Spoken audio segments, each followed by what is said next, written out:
प्यारे बच्चों, अपन ने 10 पाठ पूरे कर लिए हैं। पिछले वीडियो में अपन ने 10वें पाठ के प्रश्न उत्तर किए थे। आज है अपना पाठ 11, भोजन संबंधी अच्छी आदतें। यानी भोजन करते समय अपन को किन किन बातों का ध्यान रखना चाहिए या हमारी जो आदतें हैं वो अच्छी होनी चाहिए। जैसे अपन भोजन करते हैं तो पहले हाथ धोते हैं, ठीक है, कि ऐसे ही बाहर से आते ही खाना खाने बैठ जाते हैं, ऐसा है नहीं होता है। और क्या अपन भोजन के बड़े बड़े कोर लेते हैं खाना खाते समय, या भोजन को जल्दी जल्दी करते हैं, या ज़्यादा बातें करते हैं, या भोजन को आवश्यकता से ज़्यादा ले लेते हैं और फिर झूठा छोड़ते हैं। क्या इस प्रकार की आदतें हैं क्या, ये अपन को सोचना है। अगर है तो इन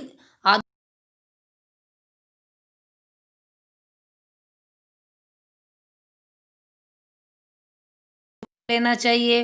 भोजन को धीरे धीरे चबाकर करना चाहिए। खाना खाते समय कम बोलना चाहिए और भोजन जूठा नहीं छोड़ना चाहिए। जितनी आवश्यक है उतना ही भोजन हमें थाली में लेना चाहिए। खाना खाने के बाद हाथ धोना चाहिए और कुल्ला करना चाहिए। ये हमारी भोजन संबंधी अच्छी आदतें हैं। अगर किसी में इस प्रकार की आदत नहीं है तो हमें इसे सुधार लेना चाहिए। चलिए देखिए पाठ में क्या क्या है। रानी तीसरी कक्षा में पढ़ने वाली होशियार व जिज्ञासु बच्ची है। वह अपने परिवार में दादाजी, माँ, पिताजी, बड़े भाई राजू और 4 माह की बहन गुड़िया के साथ रहती है। रानी के पिताजी शहर में कमाने जाते हैं। बड़ा भाई राजू 9वीं कक्षा में पढ़ता है और दादाजी बुजुर्ग होने से घर पर रहते हैं। यह है रानी का परिवार, माताजी, पिताजी, बड़ा भैया, छोटी 4 माह की बहन और दादाजी। एक शाम रानी की माँ खाना बना रही थी। रसोई घर से तरह तरह के खाने की खुशबू आ रही थी। कुछ समय बाद माँ की आवाज़ आई, रानी, दादाजी का खाना बन गया है, उन्हें खाना परोस दो। तब दादाजी ने कहा, बेटी अभी रहने दो, तुम्हारे पिताजी आ जाए तो साथ बैठकर खाना खाएंगे। आगे देखिए। गुड़िया जो उस समय सो रही थी अचानक जोर जोर से रोने लगी। तब माँ ने कहा, रानी गुड़िया को मुझे दे दो, शायद इसे भूख लगी है, मैं इसे दूध पिला देती हूँ। कुछ समय बाद रानी के पिताजी आ गए। सबसे पहले उन्होंने हाथ पैर धोए, फिर दादाजी के पास आकर बैठ गए। दादाजी ने पूछा, आज देरी कैसे हो गई? उन्होंने कहा, घर का राशन लाना था, इसलिए थोड़ा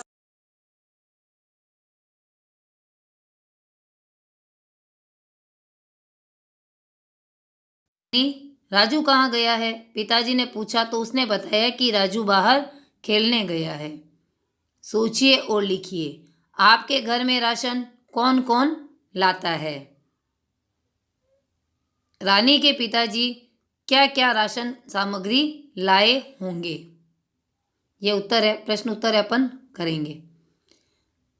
आगे देखिए। राजू के आते ही पिताजी बोले, रानी अब माँ से कहकर खाना लगवा दो, बहुत जोरों की भूख लगी है, आज दिन भर बहुत काम किया।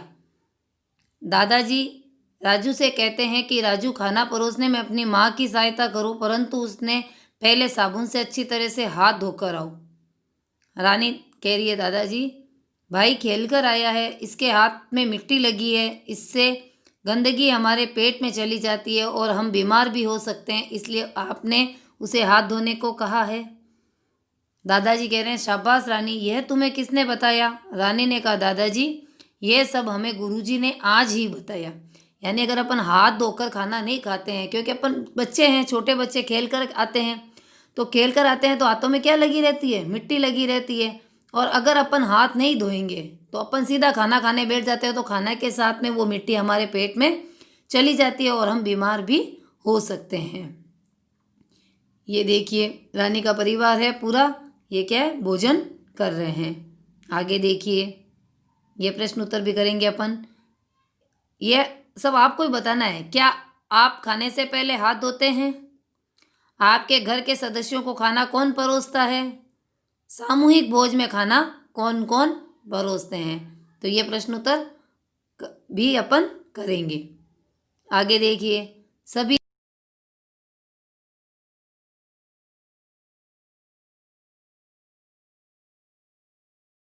माँ क्या दादाजी केवल दलिया ही खाएंगे? फिर दादाजी ने खुद ने कहा, रानी मैं बुजुर्ग हो गया हूँ, भूख भी कम लगती है, मेरे दांत भी नहीं हैं और पाचन शक्ति भी कम हो गई है, इसलिए हल्का भोजन ही खा सकता हूँ, जैसे दलिया, खिचड़ी, मूंग, चावल आदि। खाना खाते हुए राजू बोला, मुझे तो और भूख लगी है और खाना चाहिए। रानी क्या कह रही है? माँ भाई को और खाना क्यों चाहिए? तब दादाजी ने बताया कि राजू की लंबाई व शरीर बढ़ रहा है, वह खेलता कूदता भी अधिक है, इसलिए इसे पर्याप्त भोजन चाहिए। भोजन से पहले शरीर को ऊर्जा मिलती है। राजू, ये तुम बड़े बड़े निवाले क्यों मुंह में डाल रहे हो और जल्दी जल्दी क्यों खा रहे हो, जबकि तुम जानते हो कि भोजन को अच्छी प्रकार चबा चबा कर खाना चाहिए। यानी कि उम्र और कार्य के अनुसार क्या होता है, उम्र और कार्य के अनुसार व्यक्ति अलग अलग प्रकार के भोजन करते हैं। जैसे दादाजी है, उम्र ज़्यादा है, ठीक है ना, तो वो क्या खाएंगे? दलिया, खिचड़ी, मूंग, चावल, और उनको भूख भी कम लगेगी। और जो रानी का भैया है वो क्या है, 9वीं कक्षा में पढ़ता है, तो वो क्या, उसकी शरीर और लंबाई भी बढ़ रही है, खेलते कूदते भी हैं, तो इसलिए उनको खाने के लिए भोजन भी ज़्यादा चाहिए। अब देखिए राजू, दादाजी अब मैं जल्दी जल्दी नहीं खाऊंगा। रानी, दादाजी गुड़िया ने भी कुछ खाया ही नहीं है, यह तो भूखी ही सो गई। तब दादाजी ने कहा, यह बहुत छोटी है, इसलिए माँ का दूध ही पर्याप्त है, इसमें सभी आवश्यक पौष्टिक तत्व होते हैं, इसलिए छोटे बच्चों के लिए माँ का दूध ही संपूर्ण भोजन होता है। उम्र के अनुसार हो गया ना, वो 4 माह की बच्ची है तो वो केवल माँ,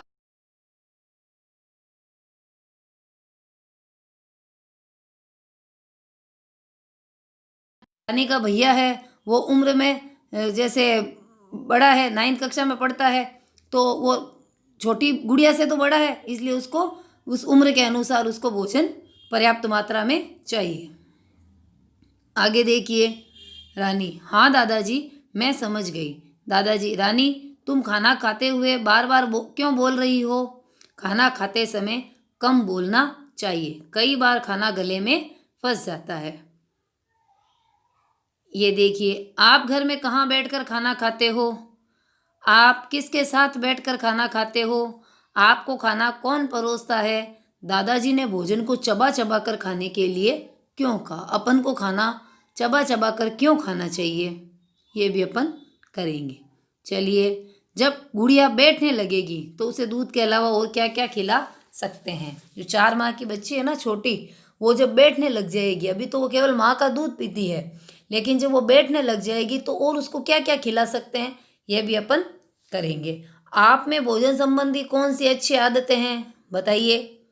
खाने से पहले साबुन से हाथ धोते हैं, तो जो अगर सही आदत है तो आप भी अपनी किताब में राइट का निशान लगा लेंगे। छोटे छोटे कोर लेते हैं, धीरे धीरे चबा चबा कर भोजन करते हैं, खाना खाते समय कम बोलते हैं, जूठा नहीं छोड़ते हैं, खाने के बाद हाथ धोते हैं और कुल्ला करते हैं। इस प्रकार से ये जो जो अच्छी आदतें हैं आप उस पर राइट का निशान लगाएंगे, और अगर जो अच्छी आदत नहीं है तो उसको सुधारने का प्रयास भी करेंगे। रानी ने खाने की थाली में हलवा छोड़ दिया तो दादाजी ने कहा कि खाना जूठा नहीं छोड़ते हैं। रानी, दादाजी ये मुझे पसंद नहीं है, मुझे दाल व चावल ज़्यादा पसंद है, परंतु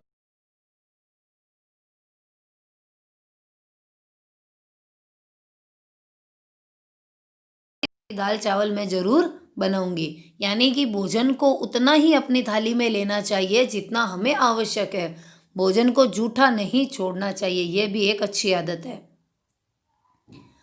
अब ये देखिए, ये आपको यही बननी है, खाने की 3 चीज़ों के नाम लिखिए जो आपको पसंद है और जो पसंद नहीं है।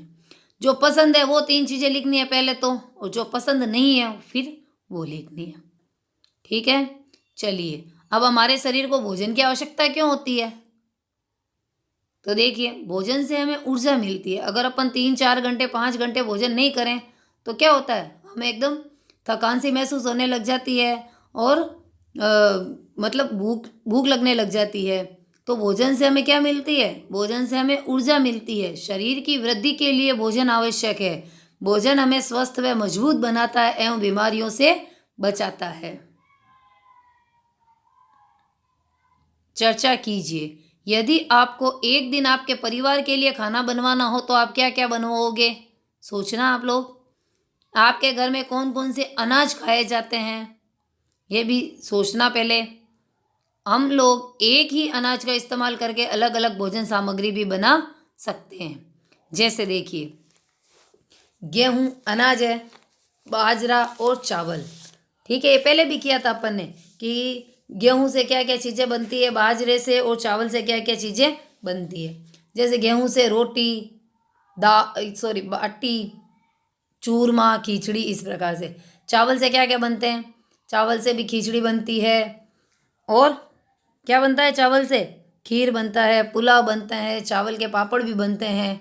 बाजरा से भी देखो खिचड़ी बनती है।